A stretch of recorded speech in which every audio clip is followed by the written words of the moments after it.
Bonjour à tous. Alors un exercice type bac pour le nouveau programme sur la convexité des fonctions. On va considérer une fonction définie sur l'ensemble des réels, c'est-à-dire que le domaine de définition c'est moins l'infini plus l'infini, par f de x est égal à x exponentielle 3x. Il faut étudier la convexité de f. Alors pour faire simple, pour atteindre la notion de convexité, on va calculer la dérivée seconde de f. Mais avant de calculer la dérivée seconde, il faut calculer la dérivée première, f' de x. Alors regardez bien la structure de f. Ici, f est du type u fois v.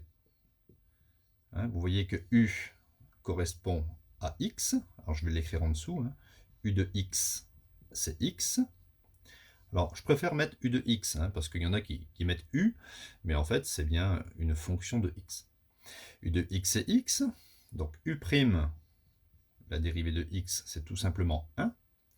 Et v de x, c'est exponentielle 3x.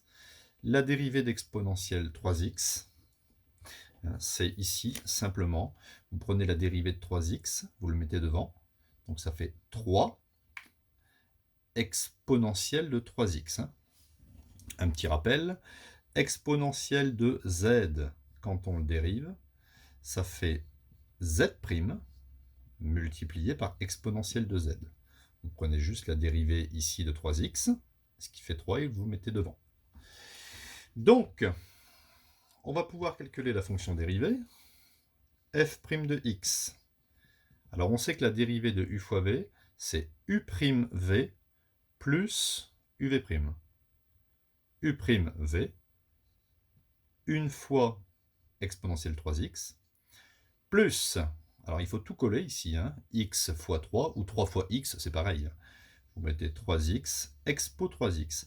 Et tout de suite, ça c'est vraiment un réflexe à avoir, il faut factoriser par exponentielle 3x. C'est automatique, vous n'êtes pas obligé de le faire, mais ça va simplifier la seconde dérivée. Donc, f' de x sera égal à exponentielle de 3x, si vous le factorisez, facteur de 1 plus 3x. Voilà. Donc on en est déjà à la dérivée ici première. On va devoir redériver cette fonction dérivée. Donc qu'est-ce qu'on s'aperçoit? Cette fonction dérivée, elle est encore du style u fois v. Donc, je vais ici effacer ceci. Donc, ça aussi, voilà. Allez, on y va. Donc, u peut être égal à exponentielle de 3x. Donc, u', on l'a déjà calculé, c'est 3 exponentielle 3x. v, 1 plus 3x. La fonction dérivée de 1, ça fait 0. X, ça fait 1, donc ça fait 3 fois 1, ça fait 3. Je vais donc obtenir la dérivée seconde, f seconde de x, est égale u'v. Alors ici, réflexe aussi, vous mettez des parenthèses. Donc ça fait 3 fois ceci fois ceci. Je préfère mettre le 3 accolé à 1 plus 3x.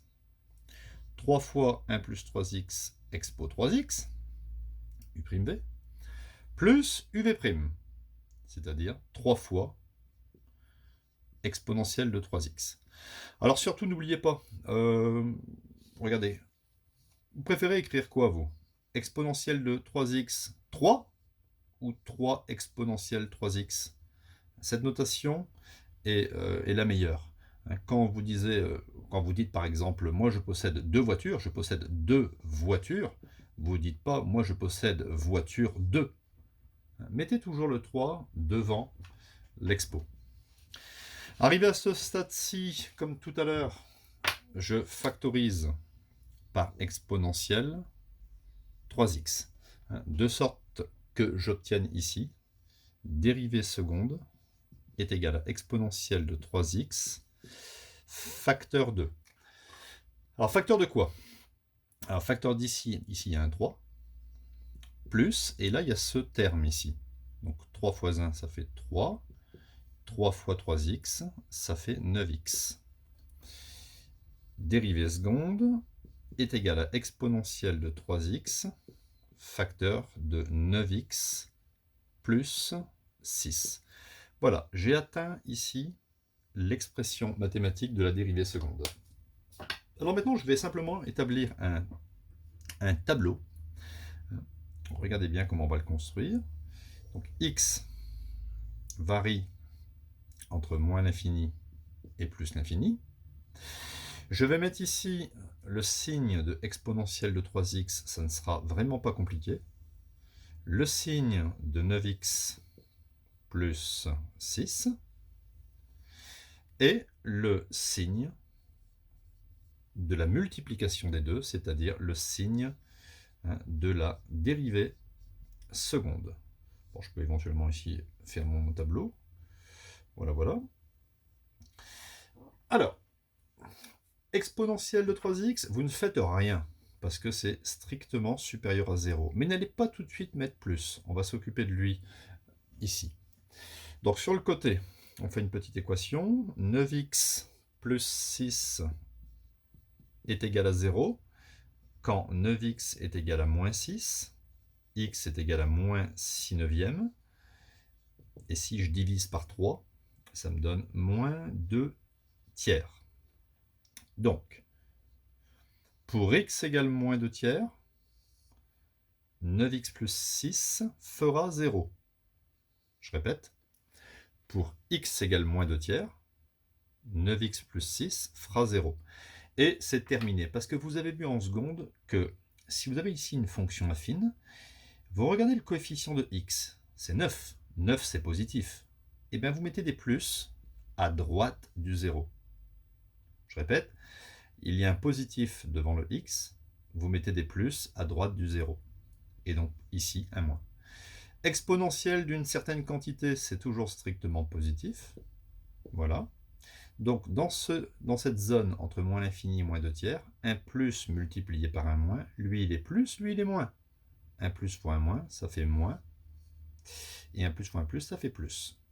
Et moins 2 tiers va annuler aussi la dérivée seconde. Ben oui, si vous mettez moins 2 tiers ici, là ça fait 0. Multiplié par quelque chose, au global ça fait 0. Donc, alors ce qu'on peut faire ici, c'est éventuellement, on peut rajouter une petite ligne.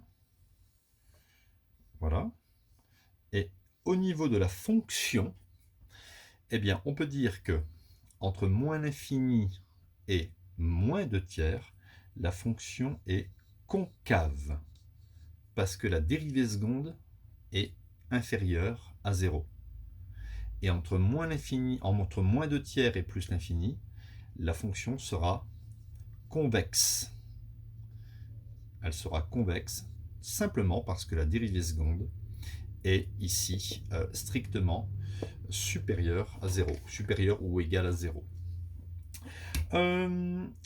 Lorsque la dérivée seconde est égale à 0, c'est-à-dire pour x est égal à moins 2 tiers, on va avoir un point d'inflexion. Mais on pourra le voir dans une prochaine vidéo. Donc pour trouver les abscisses des points d'inflexion, vous faites f seconde de x égale à 0. Ben là on le voit tout de suite. F seconde de x égale à 0 pour x égale moins 2 tiers. Donc on sait qu'en x égale à moins 2 tiers, ça sera l'abscisse de notre point d'inflexion. Retenez, dérivée seconde positive, donc sur ce domaine, la fonction est convexe. Dérivée seconde négative, sur cet intervalle, la fonction est concave. Concave, ça veut dire que la tangente est au-dessus de la courbe. Convexe, ça veut dire que la tangente à la courbe est en dessous de la courbe.